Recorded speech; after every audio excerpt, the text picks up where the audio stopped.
जय गुरुदेव गणेश जी, जय गुरु माँ रिद्धि सिद्धि जी, जय माता दी। दोस्तों, आप सभी का स्वागत है हमारे YouTube चैनल महाकाली ज्योतिष में। मैं ज्योतिष साहिल आज आपसे जिस विषय पर चर्चा करने जा रहा हूँ वह विषय का नाम है दक्षिण मुख का द्वार, यानी कि साउथ फेस हाउस।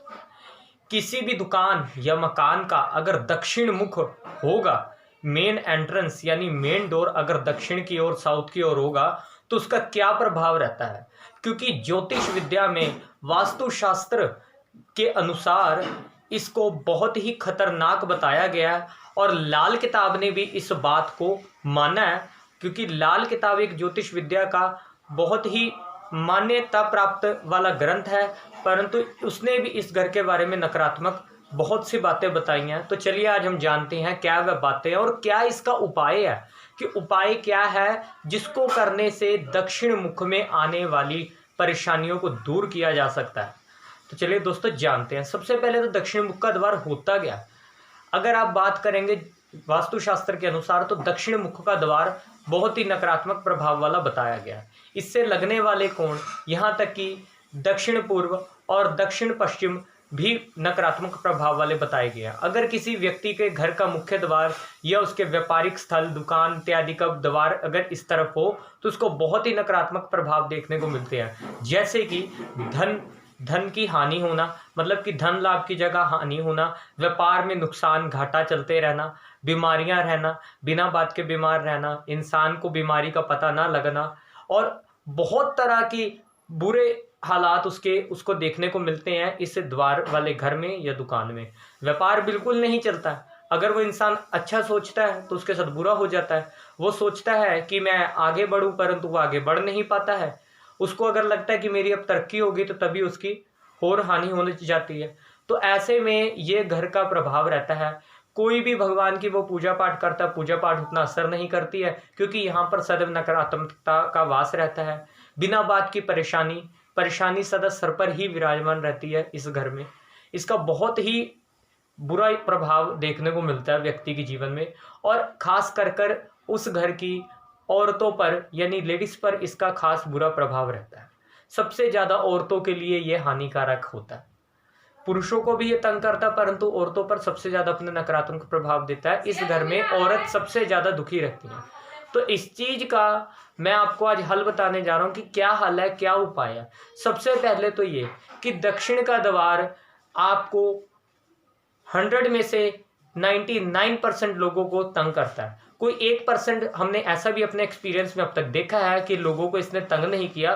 तो किनको ये तंग करता है, किनको नहीं, ये भी मैं आपको बताता हूँ। सबसे पहली बात, अगर तो आपके घर के सामने यानी आपके दक्षिण दिशा में बिल्कुल घर के सामने अगर आपके उजाड़ है, अबैंडोनेड लैंड पड़ी, मतलब कि ऐसी जगह पड़ी है जहां पर ना तो कोई घर है, ना कोई मकान है, ना ही कोई खेती की जाती है, एकदम उजाड़ जमीन पड़ी है, तो ये नकारात्मक प्रभाव दिखाएगा। यानी कि इस केस में आपको नकारात्मकता देखने को मिलेगी। ये बात आपको कोई नहीं बताने वाला। एक दूसरा पॉइंट ये है कि अगर किसी भी पेड़ की छांव आपके घर के ऊपर पड़ती हो, यानी कि आपके घर के आसपास चाहे किसी भी दिशा में कोई पेड़ लगा हो, या तो आपके घर के अंदर लगा हो या घर के बाहर लगा हो, या फिर आपके कहीं ऐसी जगह पर लगा जिसकी छांव आपके घर पर पड़ती है या आपकी छत पर पड़ती है, तो भी आपको इसका नकारात्मक प्रभाव देखने को मिलेगा ही मिलेगा। सीधे सीधे शब्दों में अगर ये बात कहें कि अगर आपके साथ इन दोनों सिचुएशन में से कोई भी सिचुएशन होती है तो आपको नकारात्मक प्रभाव 100% मिलेगा।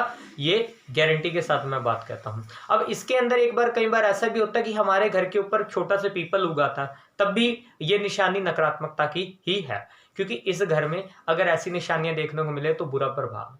कई बार तो इंसान को ऐसा लगता है कि जैसे उसके ऊपर किसी ने कोई तंत्र कर दिया, कोई मंत्र कर दिया, काला जादू कर दिया, परंतु ऐसा कुछ भी नहीं होता। ये सिर्फ वहम पैदा करता है, क्योंकि इस घर में ना तो किसी के ऊपर कुछ हो सकता है, क्योंकि इसमें पूजा पाठ लगती ही नहीं है। तो अब इसका हल क्या।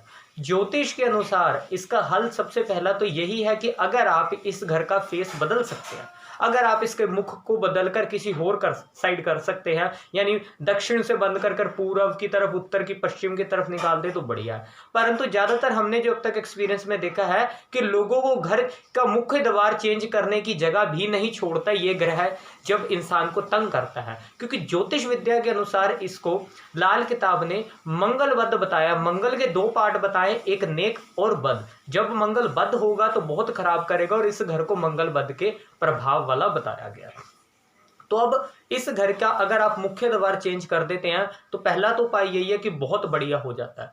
अगर आपका कहीं और द्वार निकलता है तो आप अवश्य निकालें। अगर 2 गेट है ऑलरेडी किसी और दिशा में है तो इसको बंद कर कर आप वहां पर इसको इस्तेमाल करें, ठीक है। अब दूसरी बात ये आ जाती है कि जब भी आप घर में आटा लेकर आए तो आटे के साथ आप चने जो हम खाते हैं, जो हम नॉर्मली यूज करते हैं, उन चनों को आप इसके अंदर पिसवा कर ले आए। सब्जी वाले चने नहीं, जो नॉर्मली चने हम खाते हैं ड्राई फ्रूट की तरह। तो आप उस चने को उसके 10वें हिस्से के बराबर पिसवाकर मिक्स कर ले आए। यानी कि मान लीजिए आप 10 किलो आटा लेकर आ रहे हैं तो उसमें 1 किलो चने अगर आप पिसवाकर मिक्स कर लेकर आएंगे तो इससे आपके ग्रह कलेश खत्म हो जाएगा, और मंगल बद का जो आपको प्रभाव है ये भी इसमें भी आपको इफेक्ट देखने को मिलता है। और उसके बाद आपको मैं और एक बात बता देना चाहता हूं कि यहाँ पर जब भी आप, ये आपका घर है, आपके पास कहीं निकालने का ऑप्शन नहीं है, तो आप एक भगवान हनुमान जी की और माता काली जी की आप एक फोटो अपने घर के फ्रंट साइड पर ठीक इस तरह से लगाइए, ठीक है, बाहर गेट के इस साइड, ताकि दक्षिण की ओर उनका मुख हो। तो इससे दक्षिण की ओर से आने वाली नकारात्मक ऊर्जा, हवा आपके घर में प्रवेश नहीं करने पाएगी। और इसके अलावा आपको मैं उपाय बता देना चाहता हूं कि इसका ज्योतिष विद्या में अलग अलग प्रकार से बहुत तरह के उपाय बताए हैं, जो आप अपने किसी भी वास्तु एक्सपर्ट या किसी काबिल ब्राह्मण से राय लेकर कर सकते हैं। अगर आप वास्तु दोष का पूजन भी इस घर में कराते हैं तो भी इफेक्ट देता है। आपको घबराने की जरूरत नहीं है, इसका हल है। तो आप इसका हल अवश्य कराएं, क्योंकि ये घर में रहकर इंसान की बर्बादी पक्की है। इस दुकान है, अगर इस व्यापार स्थल है इस दिशा में, तो भी आपके व्यापार को 100% नुकसान होने वाला है। तो अवश्य ही आप इस चीज का करें। और अगर आप इस घर में हनुमान जी, माता काली जी का पूजन करते हैं तो आपको अवश्य ही सकारात्मक प्रभाव देखने को मिलेंगे। और अगर ज्यादा बढ़िया रह सके, अगर आपके पास कोई निकलने का हल नहीं है, ये घर आपको ज्यादा तंग कर रहा है, तो आप इस घर को अगर सेल भी करना चाहें तो ये भी आपके लिए बहुत अच्छा ऑप्शन है। परंतु सेल करने से पहले सावधानी अवश्य बरतें कि इस घर का वास्तु दोष निवारण करते हुए ही आप इस घर को सेल करें, क्योंकि अगर आप इस घर को बिना पूजन कराए सेल करने जाएंगे तो ये आपको तब भी बहुत बड़ा नुकसान दे सकता है। तो दोस्तों आज के लिए बस इतना ही था। वीडियो अगर अच्छी लगी तो वीडियो को कर दीजिए लाइक, शेयर, कमेंट, हमारी राय हमारे तक पहुंचाएं। और आप एक बात अवश्य ध्यान रखें कि हमारे चैनल महाकाली ज्योतिष को आप कर लीजिए सब्सक्राइब और हमें सपोर्ट करें, ताकि हम आने वाले टाइम में आपके लिए ऐसे ही अच्छी वीडियोस लेके आते रहें। जय माता दी।